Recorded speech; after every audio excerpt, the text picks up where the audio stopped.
Halo semuanya, kita lanjut ke kasus balas dendam kelima. Mimin dan seluruh tim minta maaf sedikit terlambat karena kasus kali ini footage-nya dari 4 episode akan sedikit panjang. Tim Taksi Pelangi kali ini berhadapan dengan sindikat penipuan penjualan online. Dan ternyata latar belakang dan organisasi ini sangat besar dan gelap. Tanpa lama-lama, yuk kita gaskan!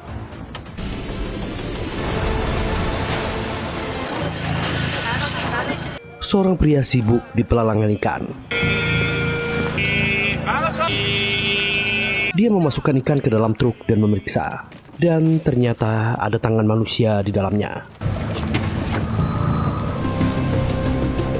Dan dia kembali ke Pulau Samhyong, pulau kecil tempat tinggalnya. Sebelumnya dia singgah di zona terlarang bagi nelayan di sana, lalu mengeluarkan kantong besar hitam. Itu adalah jasad manusia, menyelipkan benda mirip kertas doa, duduk sejenak seperti berdoa, dan kemudian dilarung ke laut.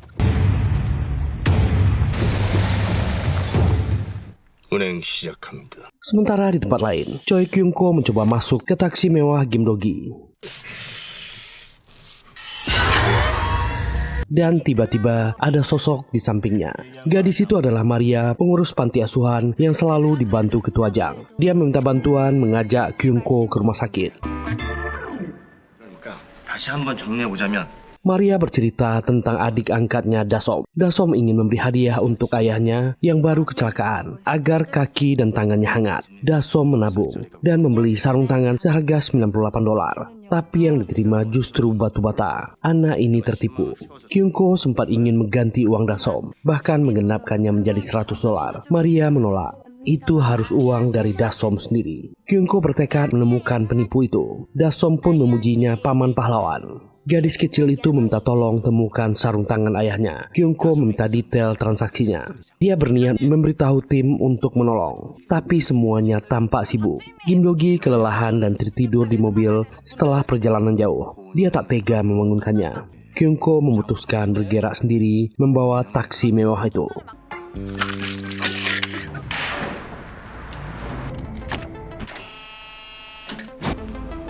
Dia keluar dengan gaya.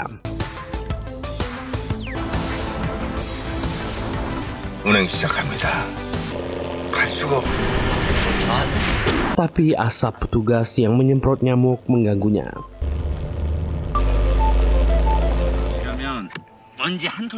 Satu minggu berlalu, tim heran Kyung-ko menghilang tanpa kabar. Ketua Jang menyebut Kyung-ko mengambil cuti, tapi tak masuk akal. Dia tak bisa dihubungi dan membawa taksi. Mustahil pergi ke luar negeri.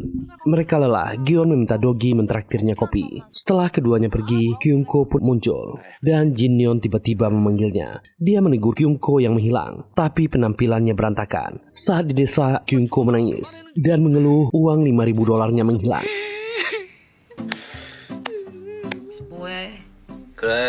Awalnya dia malu duduk semeja dan Gyun mengancamnya. Kyung-ko mulai bercerita. Semua berawal dari niatnya membantu Dasom, adik angkat Maria. Tapi tim heran, dia berniat menangkap penipunya, tapi dia juga ikut kehilangan uang. Kyung-ko pun menceritakan, dia melacak penipu lewat aplikasi jual beli. Bersama Maria dan Dasom, dia ke warnet. Riwayat akun penjual masih aktif dan menjual barang lain. Kyung-ko berpura-pura membeli ponsel bekas, melaksanakan transaksi COD agar bisa menangkapnya langsung. Tapi ketika diminta mentransfer semuanya, dia malah melunasinya. Setelah uang terkirim, penipu itu tak bisa dihubungi. Unggahannya dilaporkan, tapi penipu itu kembali dengan akun baru. Dan Kyung-ko mencoba membeli ponsel yang dijual penipu itu dengan harga yang lebih mahal. Dia membayar setengah harganya, berharap akan bertemu dengan penipu itu. Setelah uang ditransfer, penipu kembali menghilang. Dia kehilangan uang. Dan dia sudah melaporkannya kepada polisi. Tapi petugas menyebutkan pelaku sulit dilacak karena rekeningnya bodong dan dananya bisa dialihkan ke luar negeri. Kejahatan daring dunia maya memang sulit ditangani. Kasus ini mirip dengan yang pernah dulu mereka hadapi. Tim pun menyalahkannya. Jika sudah tahu resikonya, mengapa Kyung-ko bisa ditipu?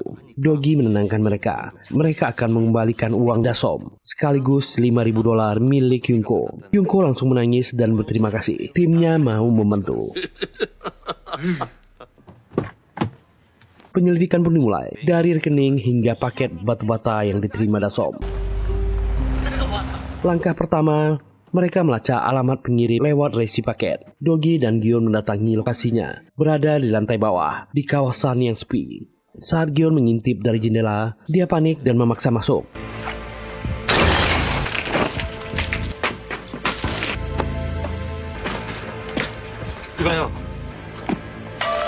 Mereka menemukan seorang wanita tak sadarkan diri. Wanita itu dibawa ke rumah sakit. Saat sadar, wanita itu mengira Dogi datang menagih uang. Dia mengaku tak punya apa-apa lagi. Dan Dogi sadar wanita ini bukan pelakunya. Dia juga korban. Wanita itu menangis meminta maaf. Mengaku tak ada yang percaya padanya. Namanya Yo Minjung. Dogi memintanya menceritakan. 2 bulan yang lalu, Minjung sedang mempersiapkan kelahiran anak pertamanya. Dia berhenti bekerja karena hamil dan hidup dari gaji suaminya. Dan mulai mencari barang bekas untuk bayi. Dia menemukannya, mencoba belanja. Tak lama barang yang ditunggu datang. Ketika dibuka, hanya styrofoam dan secari kertas berisi umpan pancing dan sebuah batu bata. Penjual tak bisa dihubungi. Dia mencoba melapor ke polisi, tapi tak membuahkan hasil. Seluruh data pelaku berbeda dan sulit dilacak. Dia hanya diminta menunggu tanpa kepastian. Tak tinggal diam, Minjung mencoba membalas dengan caranya sendiri. Mencoba mengganggu bisnis penipu ini. Memberikan rating buruk setiap barang yang akan dijual penipu itu. Dan penipu itu mulai terganggu. Menelponnya memberi peringatan. Dan teror dimulai. Dia menerima banyak telepon dari orang asing yang menanyakan barang yang tak pernah ia jual. Meski sudah mengganti ponsel dan nomor, gangguan terus berlanjut.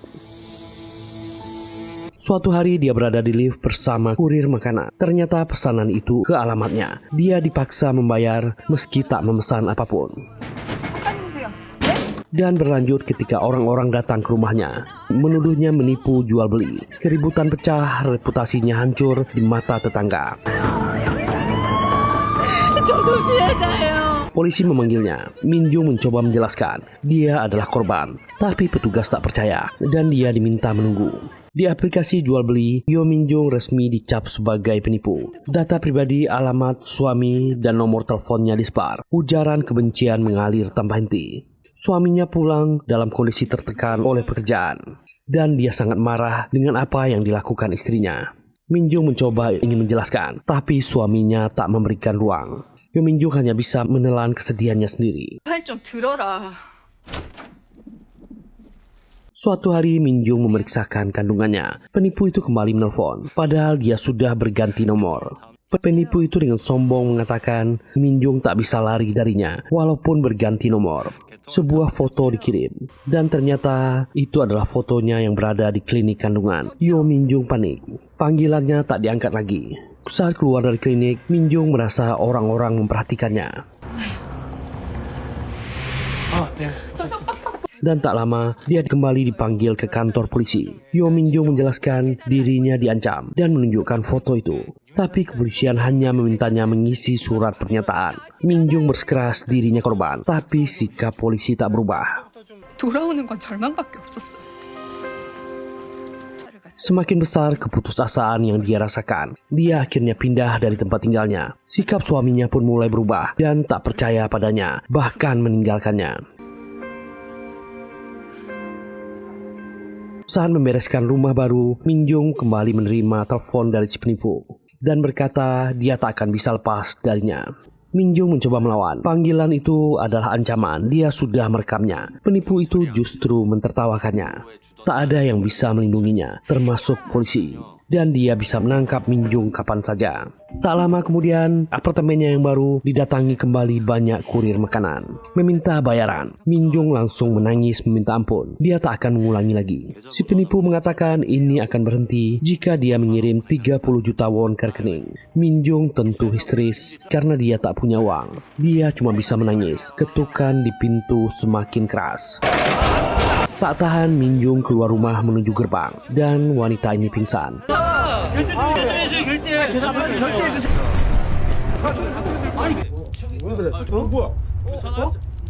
Cairan mengalir dari kakinya. Dia mengalami pendarahan.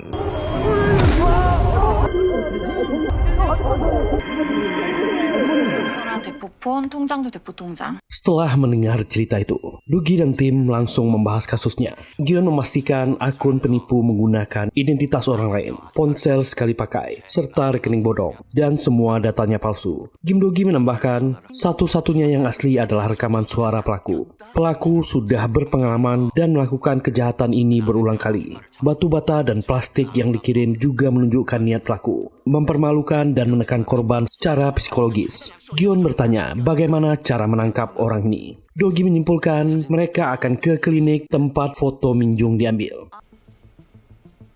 Dogi dan Jinyeon melakukan survei lokasi. Mereka sudah di atas atap gedung seberang. Dengan kamera, mereka memastikan dari sudut inilah si pelaku mengambil foto. Lokasi dipastikan. Gion segera meretas CCTV dan melihat rekamannya. Mereka segera menemukan orang yang mengambil foto. Dia terlihat membawa tas kamera. Penyelidikan Gion mengarah pada sebuah agensi detektif swasta. Pelaku sengaja menyewa detektif swasta untuk mengambil foto korban, mengintimidasinya. Dan Kim Dogi mendatangi agensi itu. Seorang pria menyambut Dogi, menanyakan keperluannya. Dogi menunjukkan foto itu. Dia hanya ingin informasi siapa klien yang menyewa mereka. Tentu saja orang ini menolak. Ini rahasia klien mereka. Bahkan orang ini memanggil beberapa anggotanya untuk mengusir Dogi. Dan Kim Dogi pun menghajar semuanya. Dia menguasai ruangan. Mereka meminta ampun dan patuh pada Dogi. Dan detektif swasta ini menyerah membuka informasi yang mereka miliki. Tapi hasilnya tetap nihil. Agensi hanya menerima permintaan lewat telepon. 아무리 생각해도 이상해요. Dan ternyata itu adalah nomor Kyungko. Disimpulkan pelaku menggunakan data pribadi para korban secara acak untuk mengerjai korban lainnya. Gion merasa janggal. Mengapa pelaku sampai menyewa detektif swasta untuk Minjung? Dogi menduga penipu yang menikmati kekejamannya berdasarkan pola teror yang ekstrim dan terorganisir. Mereka bekerja secara kelompok. Jinyeon mengaku heran, mengapa banyak orang tertipu. Kyungko mengatakan pelaku mampu membuat korban merasa sangat dekat, lalu menjebak mereka. Gion mengusulkan ide baru. Jika pelaku memakai jaringan pribadi dan IP acak, semakin dicari, mereka akan semakin menghilang. Satu-satunya cara memancing pelaku agar datang sendiri. Dan mereka menggunakan popularitas idol grup baru Element. Sangchul diminta berpura-pura memposting bahwa dia mencari tiket konser Element. Kim Dogi dan yang lain ikut berkomentar agar terlihat seperti transaksi nyata. Mereka membuat banyak unggahan pencarian tiket konser Element, mendominasi platform jual beli. Semakin banyak respon. Gion membuat unggahan itu muncul di urutan teratas. Dan akhirnya Dogi memposting dia mencari tiket Elemen dalam jumlah banyak. Pancingan mengena, pelaku menghubungi Dogi. Dan Gion yakin itu bisa dilacak karena melalui fitur GPS wajib di aplikasi. Dogi membalas pesan pelaku. Dia meminta bukti fisik tiketnya. Artinya pelaku harusnya memiliki setidaknya satu tiket asli untuk difoto dan diduplikasi. Permainan pun dimulai. Pelaku pun membeli satu tiket di website asli. Dan ternyata konser belum diadakan. Elemen memang sedang terkenal, tapi dalam tahap pengerjaan album dan belum memiliki jadwal konser. Tiket hingga situs penjualan yang beredar semuanya palsu, dibuat oleh Ageon sebagai umpan untuk menangkap si penipu ini. Pelaku pun membeli satu tiket asli dan menduplikasikannya. Gion pun meminta Dogi bersikap jual mahal agar pelaku berusaha mengejar mereka. Setelah transaksi, Dogi meminta tiket dikirim ke lokasi. Dia ingin sistem COD dan tak nyaman dengan sistem transfer karena biayanya besar. Saat pelaku mengklik lokasi, posisi mereka terlacak. Kini giliran Kim Dogi bergerak. Pelakunya adalah seorang pemuda, sepertinya anak kuliahan. Saat dihubungin kembali, dia kesal karena sedang makan. Dia menolak transaksi tunai, mengaku berada di daerah Tangyong. Kim Dogi menjawab dia juga berada di area yang sama. Pemuda itu terpaksa meminta waktu 3 jam. Kim Dogi tahu itu bohong. Dia mengamati pemuda itu.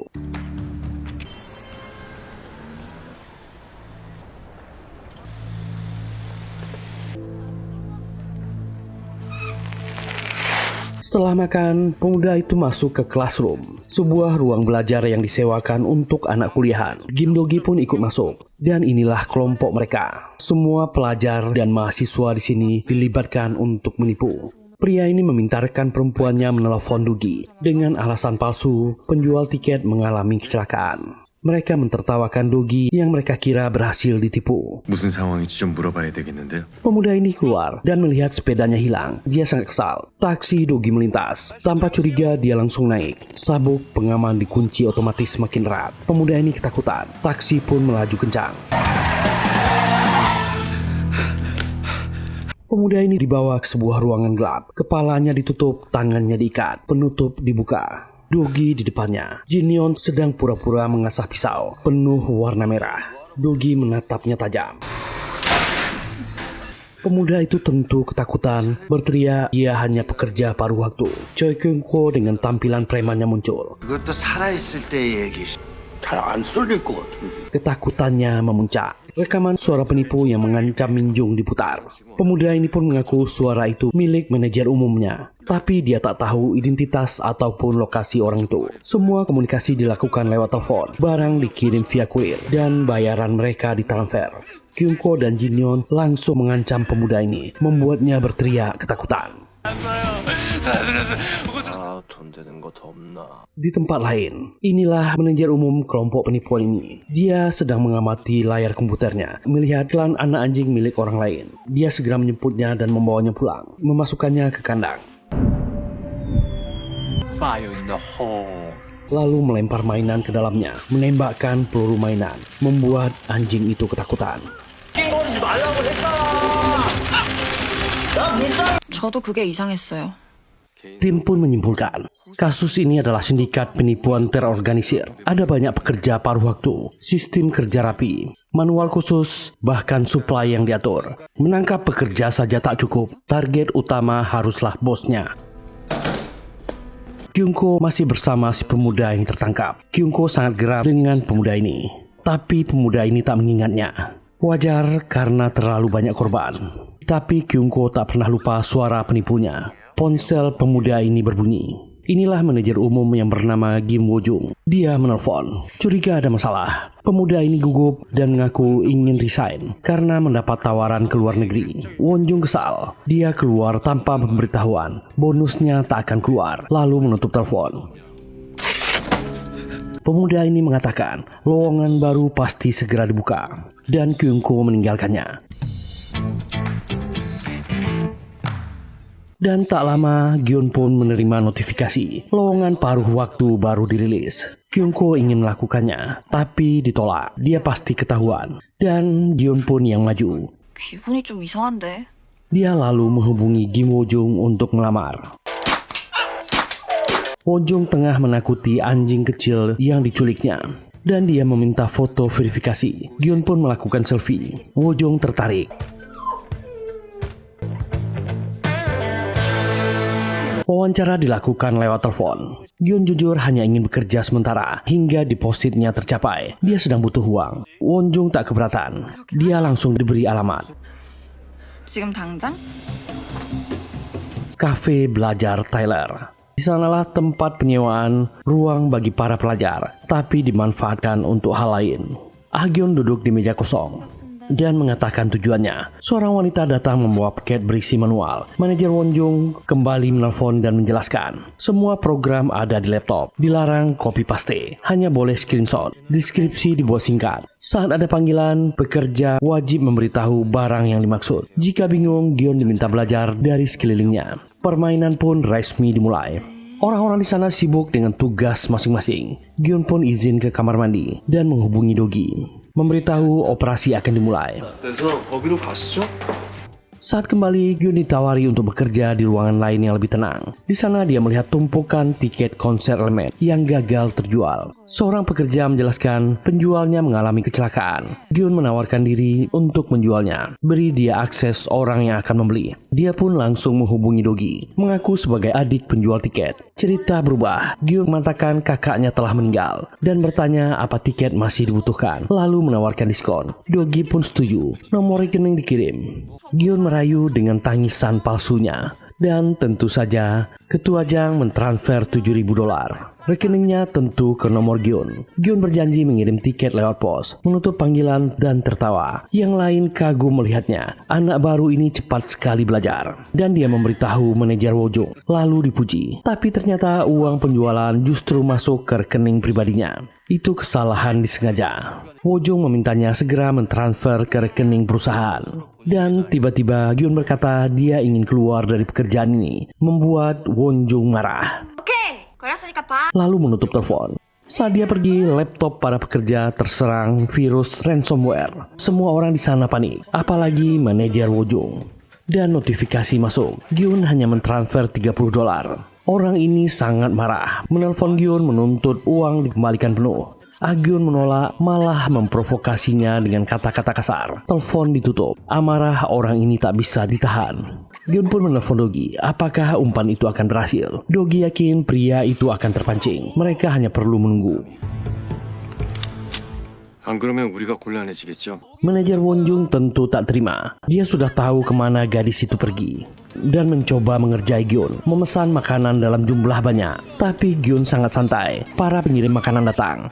Makanan dibagikan ke semua sopir taksi dan pekerja di taksi pelangi. Semuanya makan dengan gembira dan Dogi dengan tenang membayar para pekerja satu demi satu. Wonjung yang mendapat kabar itu sangat kesal, membanting mangkuk makanannya. Dia menghubungi agen detektif swasta langganannya.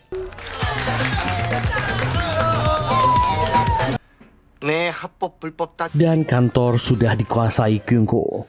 Manajer ini meminta target dipantau. Kemana dia pergi, awasi semua pergerakannya. 맛있다.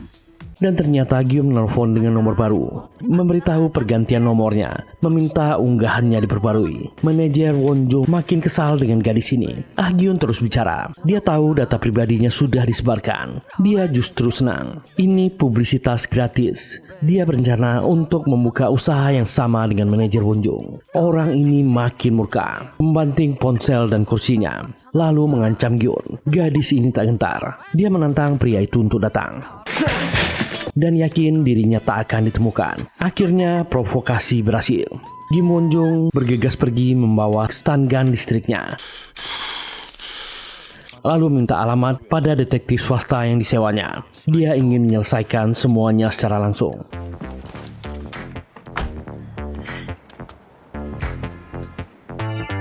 Gyun memang sengaja menunggu, berjalan dengan santai. Gadis ini berbalik. Gyun pun langsung memancing emosi pria ini. Ternyata dia menemukannya. Wonjung yang sudah emosi menyerang.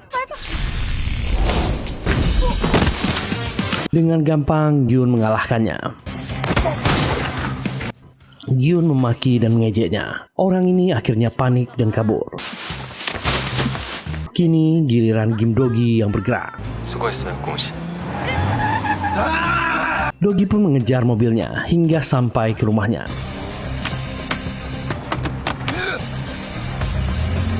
Dan Kim Woo-jung ternyata masih punya atasan, memberitahu soal ransomware di komputer para pekerja dan meminta paket berisi perlengkapan yang dibutuhkan.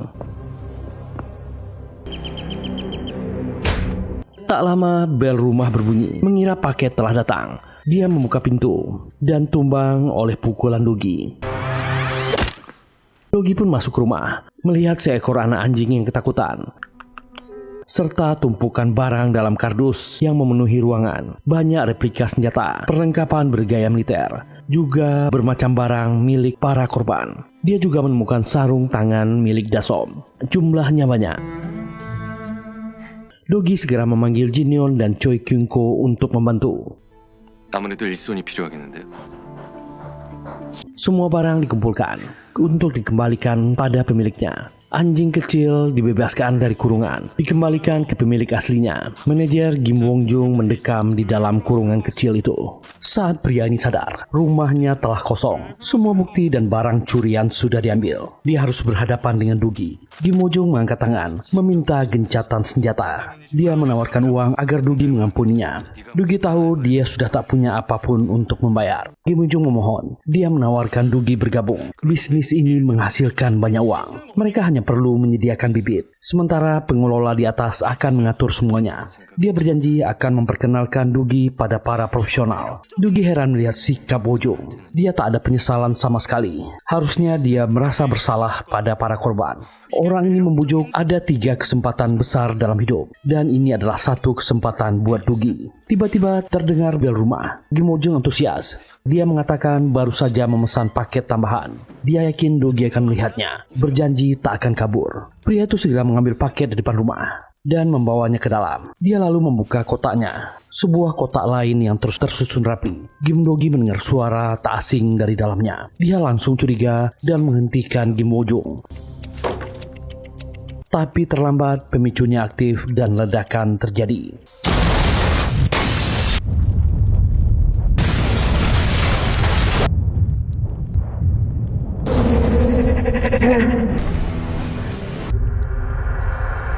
Dugi selamat, tapi Wojung tewas di tempat. Dugi segera berlari keluar rumah. Dia hanya melihat sebuah kendaraan yang menyerupai mobil nelayan. Efek ledakan membuatnya pusing. Semua tim cemas dan bersyukur Dugi masih hidup. Gyun memberi kabar kematian Kim Wojung diberitakan insiden ledakan powerbank. Secara resmi kasus itu dianggap selesai karena barang-barang korban telah kembali. Tapi Dugi merasa ada sesuatu yang janggal. Ucapan Wojung tentang bibit, sistem terorganisir, dan diperkenalkan pada profesional di atasnya. Gyun juga merasa aneh, sulit dipercaya. Seorang pemuda yang berusia 23 tahun, baru menyelesaikan wajib militer, mampu mengelola organisasi penipuan sekompleks itu. Dogi menduga Wojung hanyalah perantara yang mengirim bibit, sementara kebutuhan lain akan dikirim belakangan. Keanehan terus bermunculan. Mulai dari bibit, paket, hingga truk nelayan. Tampaknya ada pihak lain yang mengirim paket itu, menghabisi Wojung agar tak ada barang bukti. Gyun pun mulai mencari petunjuk baru. 장사를 하는 자들이 있습니다. Sementara truk itu telah menyeberang ke pulau asalnya, Pulau Samhyung.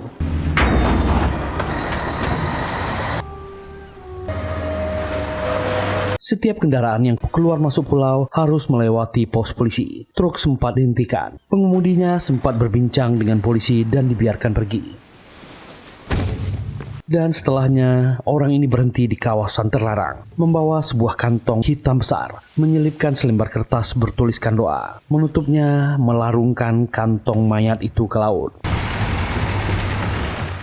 말투나 눈빛을 Gyun terus menyelidiki. Dari data yang ada tak banyak kejanggalan, tapi informasi tentang truk ikan dan nomor platnya membuka petunjuk baru. Truk itu terdaftar sebagai milik restoran Boga Bahari di Pulau Samhyung, pulau terpencil yang bahkan belum pernah didengar oleh tim ini. Gyun juga menemukan keanehan lain. Ada catatan tentang nomor lentera teratai yang digunakan untuk ritual lentera di kuil. Tradisi itu bukan hal aneh, tapi pengeluaran besar untuk lentera itu tercatat dari satu tempat, kuil Samhyung dari Pulau Samhyung. Semua semakin mencurigakan, tapi mereka tak bisa bebas keluar masuk Pulau Samhyung karena satu-satunya akses hanya kapal. Dan Dugi pun mengajak Ketua Jang. Mereka akan melakukan rencana baru, yaitu berpura-pura memancing. Perjalanan dimulai, mereka menyeberang membawa taksi mewah dan tiba di pulau. Melewati kantor polisi di tepi pantai, mengatakan apa tujuan mereka.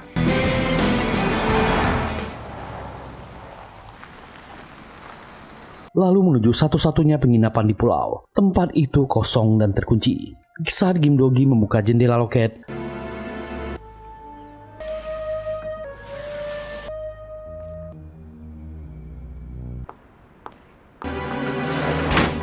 seorang wanita muda tiba-tiba muncul. Sikapnya dingin dan tertutup, bahkan mengabaikan basa-basi Ketua Jang. Dia bertanya apa alasan orang luar memancing membawa taksi ke pulau terpencil. Tapi dia tetap menyerahkan kunci dan handuk, meminta pembayaran saat check-out, lalu menunjuk gedung tempat mereka menginap. Setelah menaruh barang, mereka kembali berkeliling. Tujuan berikutnya adalah kuil Buddha di sana. Jalannya curam dan terpencil. Jang Sanchul bahkan merasa aneh jika ada orang yang datang sejauh ini hanya untuk menggantung lentera. Di dalam kuil tak ada seorang pun. Saat Dogi masuk, dia sadar ada kejanggalan. Lentera yang seharusnya berisi doa justru tersusun rapi seperti sebuah buku dengan format nama dan tanggal yang beragam. Mereka ingin menyelidikinya. Tiba-tiba petugas kepolisian pantai datang menegur mereka. Dia mengatakan pendatang tak boleh masuk tanpa izin. Ketua Jang meminta maaf dan mengaku tak tahu itu properti pribadi. Petugas ini heran, mengapa orang yang datang memancing justru berada di kuil. Dogi pun bertanya balik, bagaimana polisi itu tahu tujuan mereka. Petugas ini terdiam. Dogi beralasan mereka hanya mengisi waktu karena air laut belum pasang. Petugas ini tetap meminta mereka pergi. Di mobil mereka menyadari keanehan pulau ini, kuil yang tak wajar, petugas kepolisian yang terlalu waspada, dan Dogi melihat truk boga bahari melintas. Tak masuk akal jika truk itu mengantar ikan ke kuil, kecuali kuil itu hanyalah kedok. Tiba-tiba seorang pria muncul dari dalam taksi. Dia mengaku tak menemukan sopir dan memutuskan menunggu di dalam. Pria itu mengaku seorang fotografer dan meminta diantar. Dalam perjalanan, dia bercerita sudah 2 minggu tinggal di pulau ini. Kim Dogi dan Ketua Jang adalah orang pertama yang dia temui. Dia juga memuji keindahan alam dan matahari terbenam di Pulau Sanhyong. Inilah alasannya memotret sekeliling pulau. Sebelum turun, pria itu berkata sikap penduduk di sini terasa aneh dan dingin, juga tak manusiawi, meminta mereka untuk hati-hati. Lalu dia pergi, mendoakan keberuntungan Ketua Jang dan Kim Dogi saat memancing. Keduanya sadar, fotografer itu juga tahu tujuan mereka memancing. Artinya semua orang di pulau sudah sadar kedatangan mereka.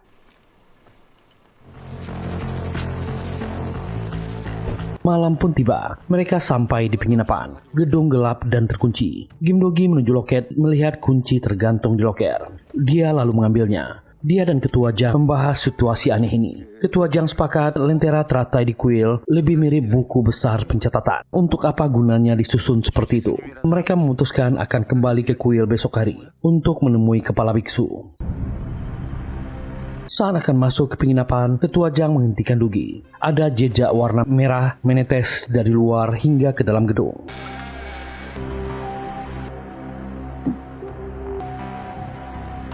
Salah satu ruangan terlihat terang. Kim Dogi pun masuk. Di dalam, seorang pria kekar mengenakan topi pancing dan celemek putih berlumuran warna merah. Di depannya ember berisi ikan. Pria itu berkata mereka pulang memancing tanpa hasil. Dia ingin menjual ikan hasil tangkapannya jika mereka tertarik.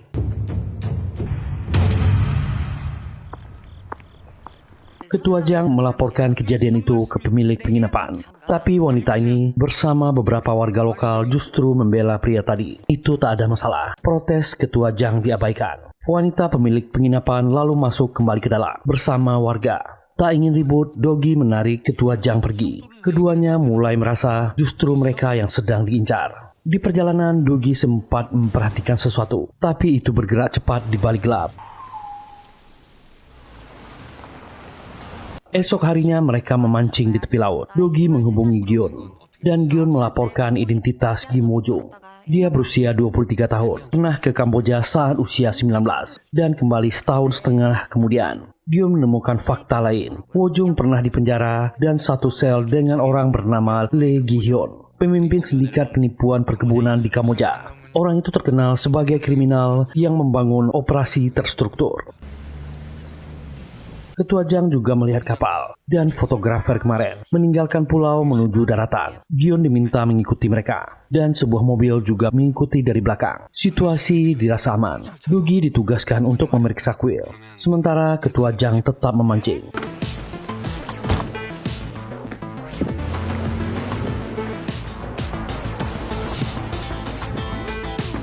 Di kuil terdapat pemberitahuan sedang ada ritual doa dan dilarang masuk. Dogi mengabaikan dan terus masuk.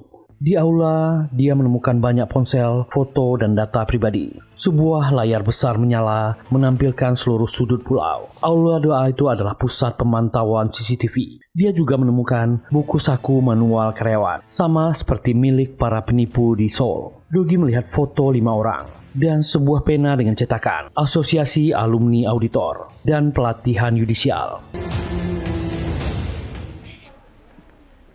Sementara itu di Seoul, Kyungko pun mengunjungi Dasom di rumah sakit. Gadis itu memeluknya, menerima kembali sarung tangannya. 이렇게 생긴 거? 이거 맞아요. Dia sangat senang. Maria berterima kasih dan memberinya permen. Kyungko terharu hingga menangis. Maria pun menghiburnya. Kyungko pun berkata, Maria akan mengerti perasaannya saat dewasa nanti. Dia sangat senang telah membantu. Kembali ke masa lalu. Dua orang pria baru tiba di Pulau Samhyong. Pria muda ini terlihat gugup. Satu peralatan merekamnya tak dia temukan. Rekannya ternyata yang membawa alat itu. Menyarankan agar pemuda itu kembali saja dengan kapal ke Seoul. Ini bisa dia tangani. Tapi pemuda itu memilih ikut. Dan inilah Kim Ho-jung di masa lalu. Datang ke pulau dengan tujuan tertentu. Dia pun sampai di sana, lalu bertemu dengan gadis yang bernama Yerim, menyebut nama manajer umum Lee Ki-hyun. Yerim mengatakan tempat itu hanyalah restoran, tapi Wo-jung tak percaya. Dan akhirnya dia dibawa ke kantor polisi setempat oleh petugas Jolmin. Dia diinterogasi. Wo-jung mengaku baru selesai wajib militer. Dia telah lama menabung untuk mengubah hidupnya. Petugas menasihatinya. Kesuksesan tak datang dengan instan. Wo-jung bersikeras menyebut nama Ki-hyun, tapi dia justru dipukul. 해주고 꾸준히 DB 제공해주던 PM Sementara itu, Yerim dan pria yang dipanggil penulis Go membahas tentang Lee Ki-hyun. Mengatakan orang itu pernah dijebak di Kamboja dan kini masih ditahan pemerintah Korea karena kasus penipuan. Penulis Go pun menghubungi Ki-hyun melalui ponsel pengacaranya. Ki-hyun membenarkan Wo-jung pernah bekerja dengannya di Kamboja setengah tahun. Dia meminta dikenalkan ke para ahli dan penulis Go pun menemui Wo-jung. Mereka pun duduk di depan kantor polisi. Di sana juga ada Choi Chol-wong, si supir truk ikan. Penulis Go meminta Wo-jung melihat ke dalam bak truk. Ternyata dua jurnalis investigasi sudah mereka amankan yang coba membongkar kejahatan di Pulau Samhyong. Ternyata inilah orang-orang di balik semua kejahatan ini. Kim Ho-jung ketakutan melihatnya. Kedua jurnalis mulai kehabisan oksigen. Dia memerintahkan Choi Wong untuk melanjutkan perjalanan. Buang saja mereka. Dan itulah awal Wo-jung bergabung di sindikat penipuan ini. Kembali ke masa sekarang, Ketua Jang melihat penulis Go, Chol Wong dan mobil polisi meninggalkan pulau. Ketua Jang merasa penyelidikan akan lebih leluasa. Dogi diminta menyelidik Will, sementara ketiga tim yang lain mengikuti pergerakan penulis Go dan rombongannya. Ketua Jang terpaksa tinggal dan memancing sendirian. Penulis Go memberitahu anggotanya ada 7 pengiriman dari luar negeri yang mendesak dan seorang pria berpakaian sederhana akan kembali ke pulau. Penulis Go menyapanya hormat. Pria itu dipanggil Kuil dan ternyata dia adalah kepala biksu Pulau Samhyong, juga terlibat di semua kejahatan penipuan ini. Dia diberitahu ada beberapa orang yang mencurigakan telah memasuki Kuil tanpa izin. Kepala Kuil meminta petugas kepolisian membantu Ketua Jang untuk memancing. Petugas itu langsung menurut.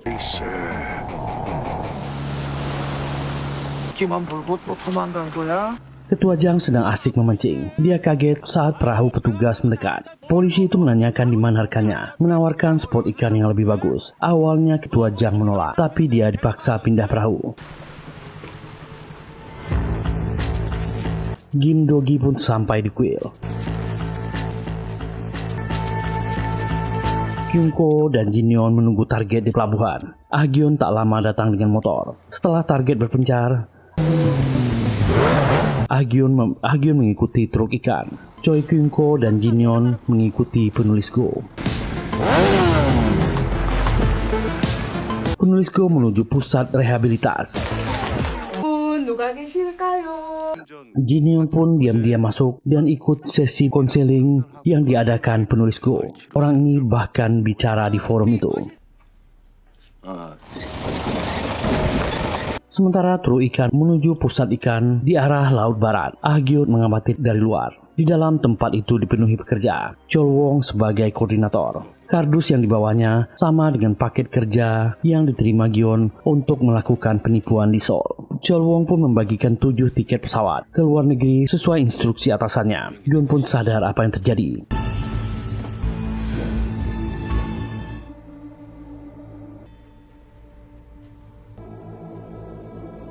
Sementara Dogi menelusuri aula kuil, dia menemukan lampion teratai yang berisi nama. Tapi juga daftar kejahatan cyber yang sedang berjalan. Kepala kuil tiba, melihat mobil Dugi terparkir. Dugi diam-diam memotret semua barang bukti. Sementara penulis Go sudah tahu dia diikuti Kyungko. Dia sengaja parkir ilegal, lalu melaporkan dirinya. Saat Kyungko ke toilet, Jinyeon ternyata lupa tugasnya, sibuk di sesi konseling. Penulis Go pun diam-diam mencuri data dari laptop menggunakan flash disk. Data itu langsung diakses oleh Yerim untuk diproses. Jinyeon baru sadar targetnya hilang. Tanpa dia tahu, penulis Go justru mengamatinya dan menyimpulkan Jinyeon bukanlah pecandu. Orang ini sedang menyamar.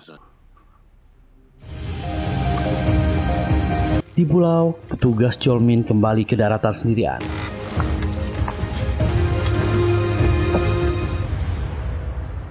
Kyungko melihat mobilnya disita karena parkir ilegal. Dan penulis Go sengaja mengalami hal yang sama. Keduanya terpaksa naik taksi untuk mengambil mobil masing-masing. Dugi akhirnya bertemu dengan pemilik kuil ini. Kepala kuil menyapanya dan menyinggung apa yang dia lakukan. Dugi beralih ingin memasang lampion dan membelinya, menanyakan model yang tersedia. Biksu itu tersenyum dan diam-diam menghubungi seseorang. Penulis Go mengambil mobilnya di lokasi penyimpanan derek, membuka tas lempangnya. Kameranya merekam plat nomor kendaraan di lokasi itu. Seluruh data langsung dikirim ke Yerim. Orang ini pun segera pergi dari sana. Dia melihat Kyungko juga berada di sana. Ternyata mereka juga mengurus mobil yang diderek. Disimpulkan mereka bukan petugas kepolisian. Kyungko kesulitan menghubungi Gyeon. Begitu juga sebaliknya. Dan Cholwong bertemu dengan Gyeon. Kyungko pun langsung menghubungi Dogi. Gyeon tak bisa dihubungi. Dia memutuskan akan mengikuti penulis Go kembali ke pulau. Keanehan mulai terasa. Beberapa dari mereka tak bisa dihubungi. Saat Kyungko menunggu di mobil, kaca mobilnya tiba-tiba diketuk. Di luar, si sopir Cholwong. Penulis Go mengintip bak truk ikan melalui jendela kecil. Agyeon, Jinyeon, dan Kyungko sudah tertangkap dan meminta Cholwong menunggu. Dia akan menemui orang yang terakhir.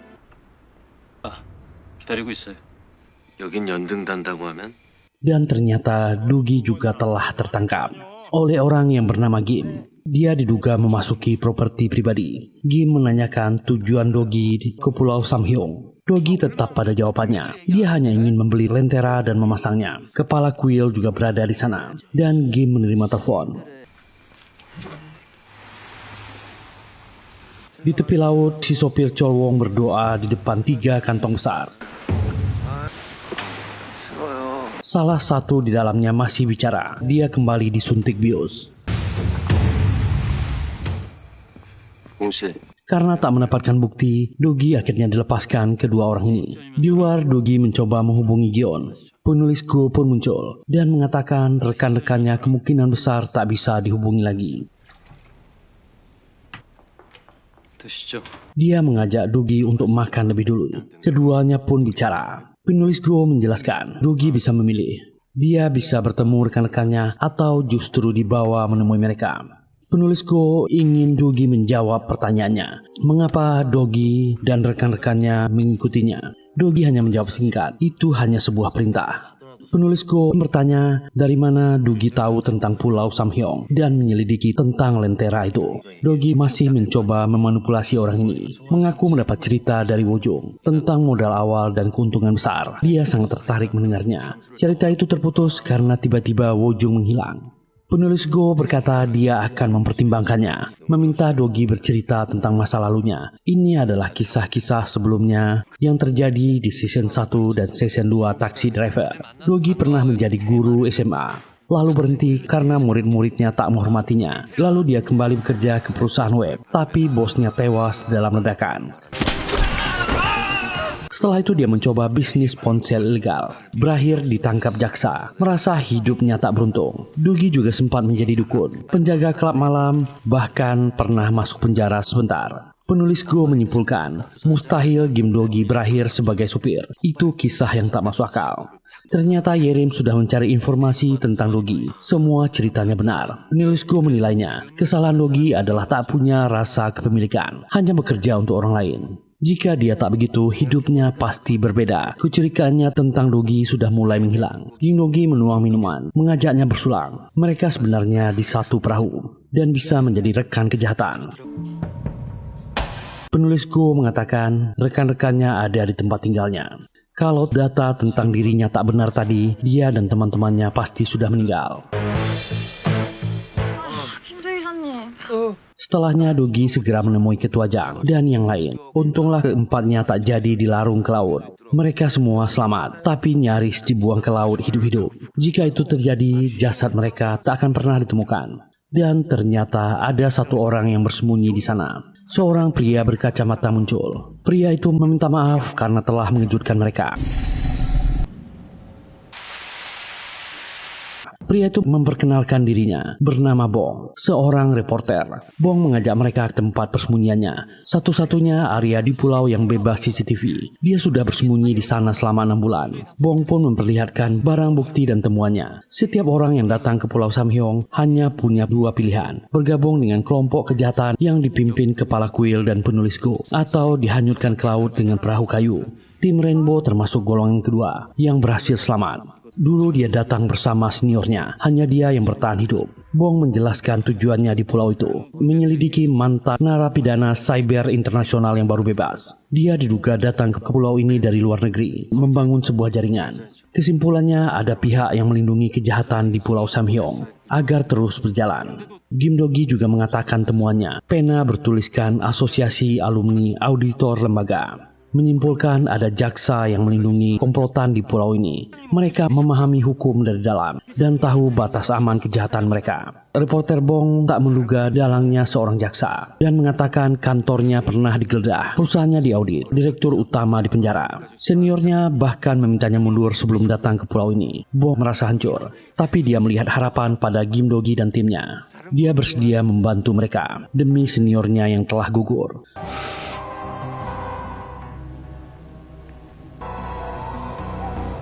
Malam harinya, kepala kuil, supir Cholmin, dan si gadis Yerim berkumpul. Juga ada penulis Go dan Kim. Mereka membahas kelanjutan bisnis.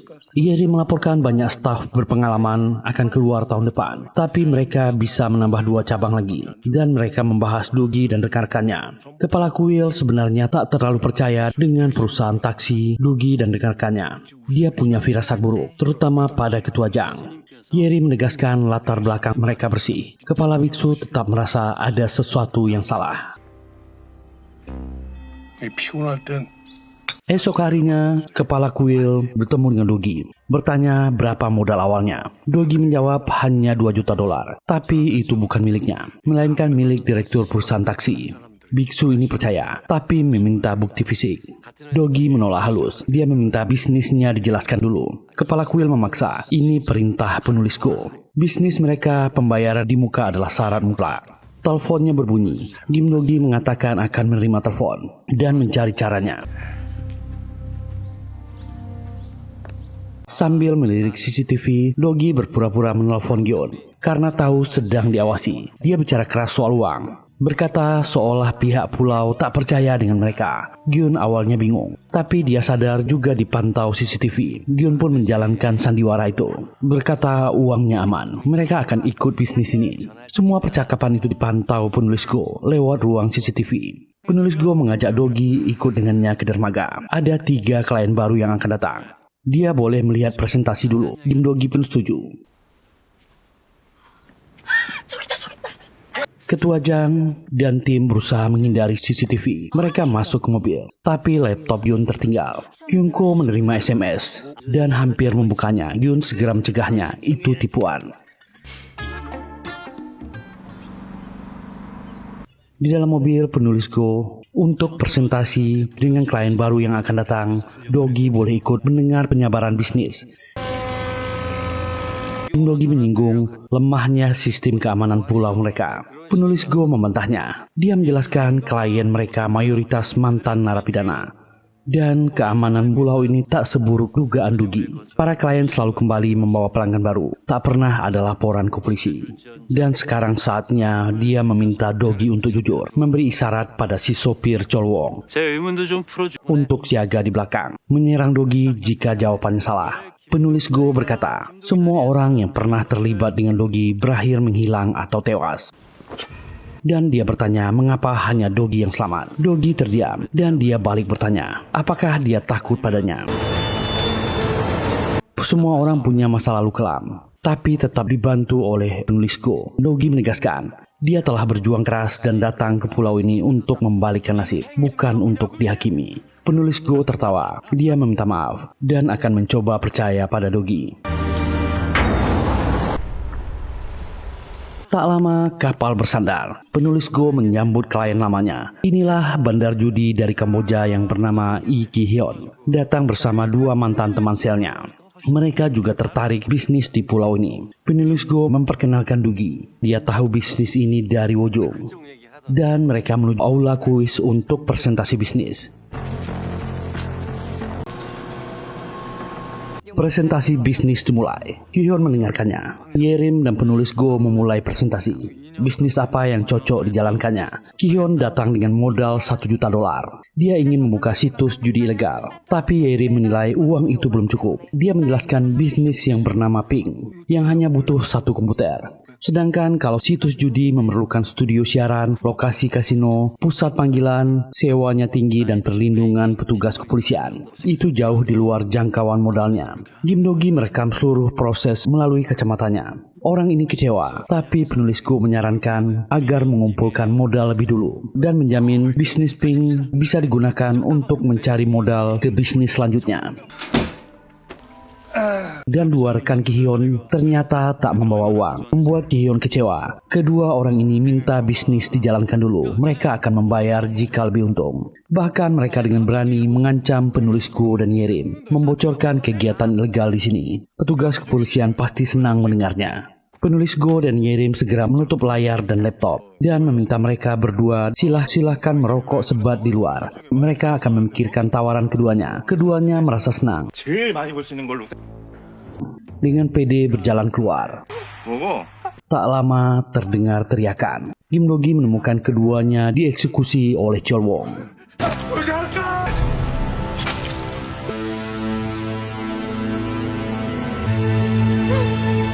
Ki-hyun kaget dan takut melihatnya. Penulis Go datang menenangkannya, menyebutnya klien terbalik, memintanya untuk pergi dulu. Mereka akan membereskan bisnisnya. Dengan ketakutan, orang itu keluar dari pulau. 400년간 종살이를 하던 Dan inilah asal-usul bisnis gelap ini dibentuk. 7 tahun sebelumnya, kepala biksu yang dipanggil Kuil adalah seorang pastor bernama Ju Seok Bong. Bersama petugas Kim Chol Min, dia menipu dengan dalih dana keagamaan, mengumpulkan jemaat sebanyak-banyaknya. Hari itu mereka akan mengeruk keuntungan lagi, menipu beberapa orang tua. Aksi mereka terbongkar. Seorang jaksa dan beberapa petugas menggerebek mereka. Sok Bong ditangkap. Penulis Go adalah seorang jaksa investigasi khusus yang bernama asli Go Sok Hyong. Dia menjelaskan hukuman Sok Bong adalah 7 tahun atas penipuan dan pasal berlapis lainnya. Go Song Hyuk pun menawarkan 2 pilihan pada Sok Bong, mendekam di penjara 10 tahun atau hidup bebas dengan cara ilegal, bergabung dengan perusahaannya. Tentu orang ini memilih yang kedua. Dia juga mengajak temannya Kim Chol Min.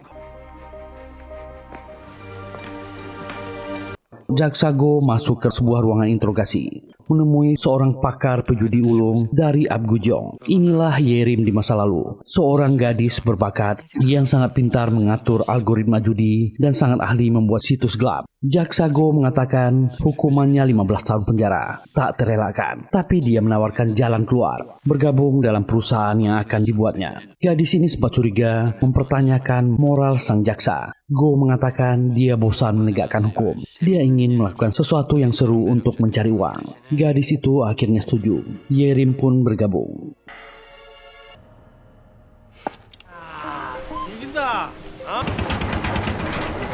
Mereka berangkat ke Pulau Samhong bersama. Pulau kecil yang sangat sepi, yang hanya diisi oleh imigran ilegal. Chol Min menguasai pos polisi.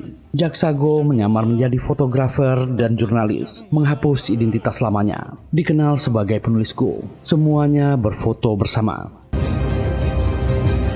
Kembali ke masa kini. Tim Rainbow berkumpul di markas reporter Bong. Dari foto lama yang diambil Dogi teringkap identitas mereka. Penulis Go mantan jaksa unit khusus, Kim Jolmin polisi korup, Yerim bandar judi dan programmer situs ilegal, Ju Seok Bong penipu residivis yang kini menjadi kepala biksu, dan Choi Chol Wong mantan tentara bayaran. Semua kasus mereka pernah dihentikan oleh penulis Go. Tim awalnya sepakat agar menghabisi mereka sekarang. Kim Dogi menolak. Pulau Samhyung terhubung dengan sindikat internasional melalui server khusus yang pasti tersembunyi di pulau. Reporter Bong pun muncul. Dia menunjukkan rekaman handycamnya saat Yeri memindahkan perangkat server dan pendingin ke area kuil. Bisa dipastikan di area dalam kuil adalah server mereka. Ahyeon kesal karena peralatannya tertinggal. Jinyeon menawarkan diri untuk ke Seoul mengambilnya. Ahyeon butuh waktu untuk meretas sistem. Yang lain harus mengulur waktu. Kyungko khawatir karena orang-orang ini bisa menghabisi mereka. Kim Dogi itu ide yang bagus. Mereka akan memecah belah sindikat kejahatan ini. Dan rencana dijalankan. 아니야. 나이 손으로. Esok harinya, semua tim berkumpul mengikuti presentasi. Kecuali Jinyeon yang tak hadir dengan alasan mengambil uang di Seoul. Yerim pun menjelaskan presentasi. Presentasi selesai, tapi belum ada yang menyerahkan modal. Dogi mengatakan rekannya dalam perjalanan.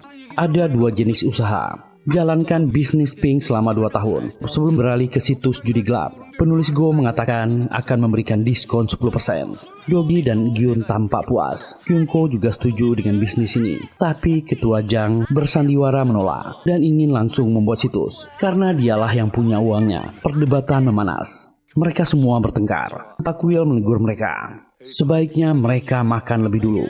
Suasana kembali mencair. 고기 굽는 거 잘해.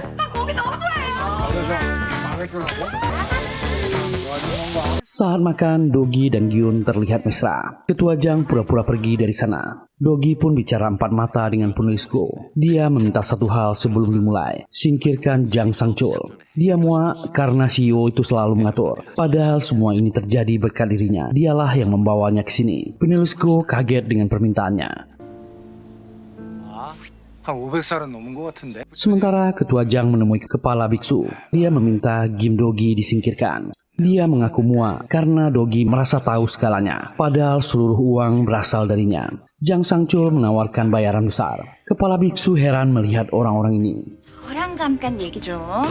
Dan Gyun pun menemui penulis Go sendirian. Dia mengaku sebagai akuntan perusahaan taksi. Dialah yang paling tahu bisnis ini. Dia malah meminta penulis Go menyingkirkan semua orang, termasuk Dogi pacarnya. Penulis Go makin kaget, sok melihat kelakuan orang-orang ini. Padahal hubungannya dan Dogi terlihat sangat romantis. Hyun bersikeras, meminta Kim Dogi ditenggelamkan di laut. Hyun melihat Dogi dan kembali bersikap mesra dengannya. Penulis Go menyaksikan semuanya, bingung dengan perilaku orang-orang ini. 김도희 기사님 생각에는 Mereka pun berkumpul, menebak siapa yang akan dihabisi lebih dulu. 가만 보면 Ketiga orang ini diskusi, membahas permintaan orang-orang perusahaan taksi. Dan dia heran melihat kelakuan orang-orang itu. Penulis Go memutuskan untuk tak ambil pusing. Mereka akan segera pindah ke tempat baru. Yerim dan yang lain diminta berkemas. Mengenai orang-orang ini akan mereka habisi semuanya setelah mereka membawa uang. 바로 처리하죠 뭐. Sementara Dogi melihat truk ikan yang dikendarai petugas Jolmin melintas. Dia memberi isyarat rekan-rekannya untuk berpencar. Mereka akan bertemu di gubuk reporter Bong. Jinyeon dalam perjalanan ke Pulau Samhyong membawa perlengkapan yang dibutuhkan. Kim Dogi mengikuti truk yang dikendarai Chol Wong, melihat Lee Ki-hyun sedang dibereskan dan dimasukkan ke dalam plastik. Tak lama penulis Go juga menelpon. Mereka akan segera memulai rapat. Kapal rekannya akan segera kembali. Dan Dogi juga melihat para pekerja di pulau itu mulai berkemas.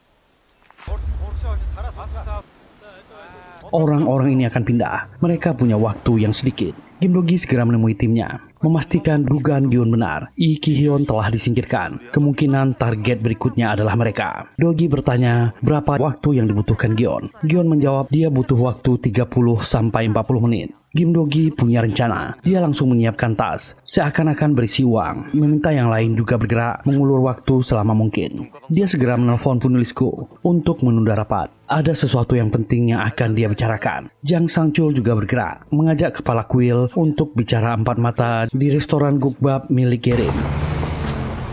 Gyun pun bersiap dengan alat-alatnya. Kyungko masih bingung. Dia akan menunggu Jin Yeon datang lebih dulu. Do-gi langsung menemui penulis Go untuk bicara di mobil. Ada sesuatu yang sangat penting dia bicarakan, menunjukkan tas berisi uang. Go tertarik dan masuk ke dalam mobil. Di restoran, Ketua Jang bicara dengan kepala kuil, memintanya jangan cemas sambil memperlihatkan tas uangnya. Sementara Yerim akan kembali ke ruangan komputer, tiba-tiba dihadang oleh Kyungko dan mengatakan rumor Yerim sangat hebat berjudi. Dia ingin menantangnya. Yerim awalnya menolak. Dari mana uang mereka? Tapi Jin Yeon pun muncul membawa tas berisi uang. Yerim jadi tertarik. Apa mereka tak takut kehilangan uang perusahaan? Keduanya yakin menang dan meremehkan reputasi Yerim. Gadis ini melihat mereka berdua sebagai mangsa, mengajak bermain surda. 샀다. Gyun sudah di dalam kuil, menelusuri kabel yang diingatnya waktu presentasi, tapi tak bertemu.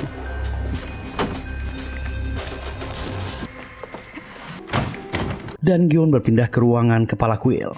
Ternyata ada jalan rahasia di bawah altar.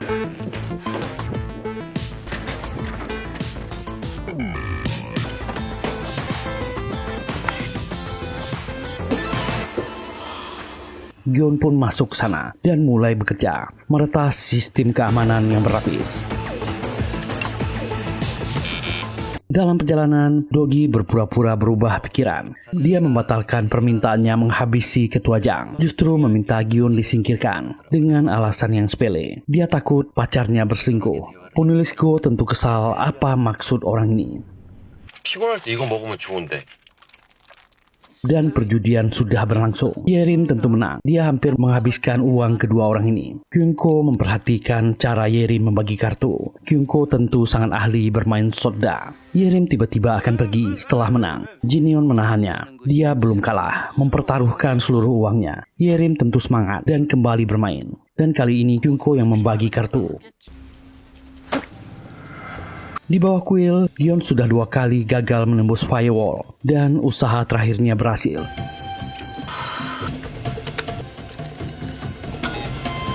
Malware dan virus Gyun tertanam. Pekerjaannya selesai dan dia segera menghubungi Kim Do-gi. Do-gi mengangkatnya, menjawabnya dengan mesra. Mereka saling berbalas gombalan. Penulis Go yang mendengarnya makin kesal. Apa maksud orang ini? Tiba-tiba Do-gi menghentikan mobil, menyuruh penulis Go turun. Dia akan menemui pacarnya dulu. Barulah mereka rapat soal bisnis. Membuat penulis Go kesal dan marah. Dia terpaksa turun, memaki Do-gi yang sudah memacu mobilnya. Di restoran gukbap, Ketua Jang terus mengulur waktu dengan obrolan tak penting, membahas berbagai macam makanan. Kepala biksu tak sabar, kondisinya tak bagus, dia harus pergi. Pesan Gyun masuk. Jang Sang-chul akhirnya mengatakan maksudnya. Itu hanyalah 2 bungkus rumput laut. Tentu membuat kepala kuil sangat kesal dan menjamkan matanya. Saat itulah Ketua Jang menghilang. Pesan Gyun juga diterima Kyungko. Kartu terakhir akan dibuka. Awalnya kartu Yerim sangat tinggi. Dia yakin menang. Tiba-tiba Jin Yeon membuka kartunya. Itu Gwangteng. Mereka segera membereskan uang dan akan pergi. Membuat gadis itu kesal. Gyun keluar dari kuil dan bertemu dengan Cholwong. Dia ketakutan. Cholwong akan menyerang Gyun. Tapi Kim Do-gi datang tepat waktu. Dia bukan lawannya. Keduanya bersiap, pertarungan dimulai.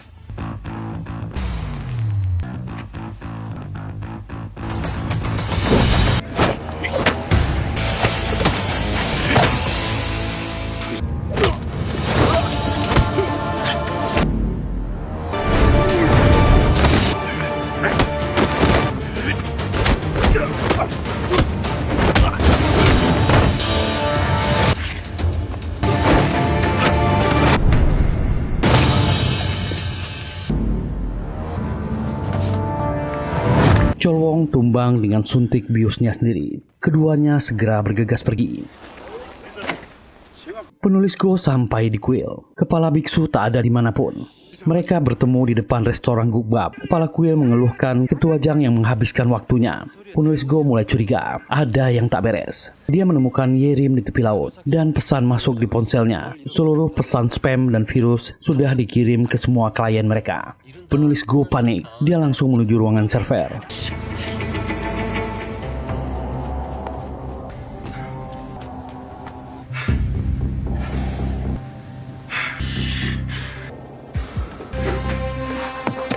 Seperti yang diduga, server telah runtuh. Dia segera mengemasi barang penting, harddisk di berangkasnya, juga mengambil pistol. Kebakaran juga terjadi di kantor polisi.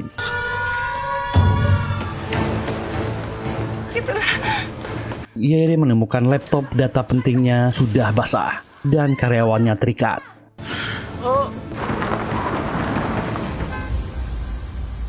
Seluruh tim sudah berkumpul. Mereka harus segera keluar dari pulau. Dan penulis Go menelpon Dogi. Dia mengakui kekalahannya dan bertanya apa keuntungan baginya. Dia jadi tahu kenapa setiap tempat yang didatangi Dogi selalu ada orang hilang dan meninggal.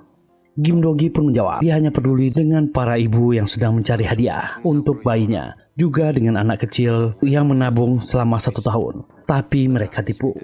Penulis Go tertawa. Kali ini Dogi tak akan selamat. Dia akan menjadi korbannya. Penulis Go menekan tombol darurat. Sirine menggema di seluruh pulau. Sindikat kejahatan ini langsung mengambil senjata dan bersiap. Gim Dogi dan timnya mendengar sirine darurat. Mereka harus segera keluar dari pulau ini menuju dermaga. Mereka memacu mobilnya. Cholmin sempat menghadang di seberang jembatan.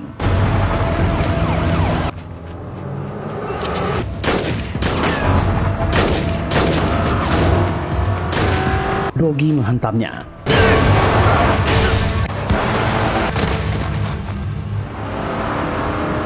Mereka terus melaju. Mobil Ana dengan Yerim tiba. Gadis ini menembak dengan shotgun. Dogi memberi jalan pada mobil Kyunko dan rekan lainnya. Dia akan mengalihkan mereka.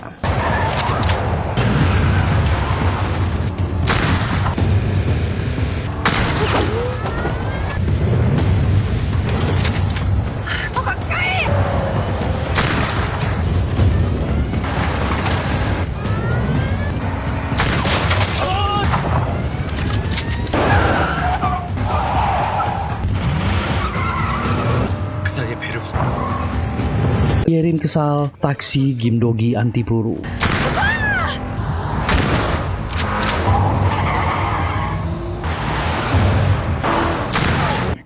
Kepala biksu juga bergabung, mengejar Dogi.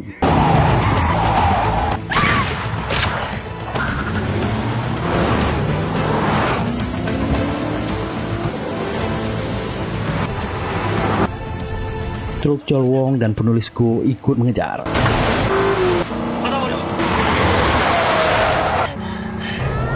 Akhirnya Dogi terjebak di jalan buntu. Awalnya dia didesak oleh mobil Yerim. Mobil kepala biksu datang.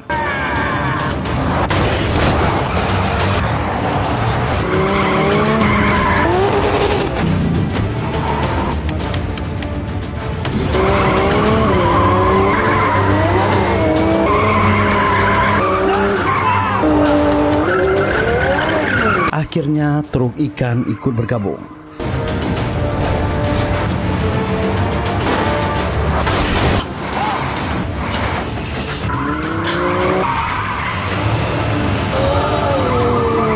Taksi mewah bertahan sekuat tenaga. Dogi mencoba mengaktifkan turbonya, tapi tetap terdorong.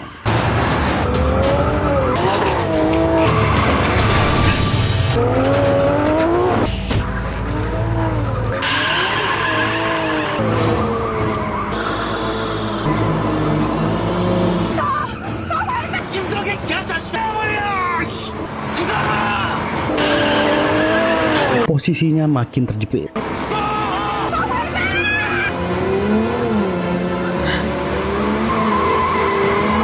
Dogi lalu ingat fitur rahasia yang dipasang Jinion tanpa sepengetahuan tim, dan dia menekan tombol itu. Arus listrik dilepaskan. membakar semua sistem kelistrikan mobil di sekitarnya.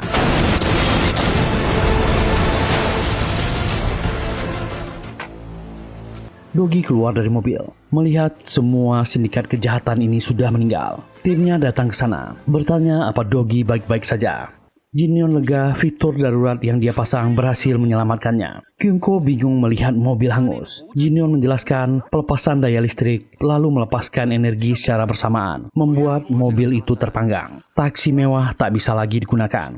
Semua orang awalnya akan marah ke Jinyeon, tapi Dogi membelanya. Dia selamat berkat itu. Dan reporter Bong melihat sesuatu bergerak. Kim Dogi segera mengambil pistol dari truk ikan. Penulis Go masih hidup, berusaha kabur dari perahu. Dia berteriak, selama dia hidup, dia akan terus melakukan ini. Dogi bersiap menembak. 1 tembakan.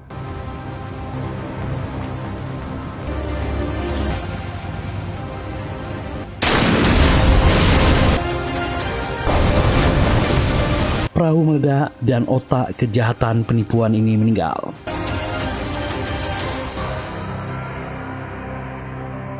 Mereka meninggalkan Pulau Samhyong. Reporter Bong kembali ke Seoul dan dia menyiarkan langsung penangkapan kasus itu. Mengatakan seluruh investigasinya membuat masyarakat gempar. Dan semua tim merayakannya dengan makan daging di restoran. Kim Dogi menutup operasi lewat speaker biasa. Kendaraannya telah selesai dengan tugasnya. Semua tertawa dan bersorak menyambut perayaan ini. Akhirnya kasus balas dendam kelima berakhir. Semoga terhibur. Terima kasih sudah meluangkan waktunya di channel ini. Kalau nggak keberatan, mohon dukungannya. Silakan tekan tombol like, subscribe, dan nyalakan loncengnya. Kita jumpa lagi di Taxi Driver, kasus balas dendam terakhir. Semoga teman-teman tetap sehat dan dimudahkan rezekinya. Bye.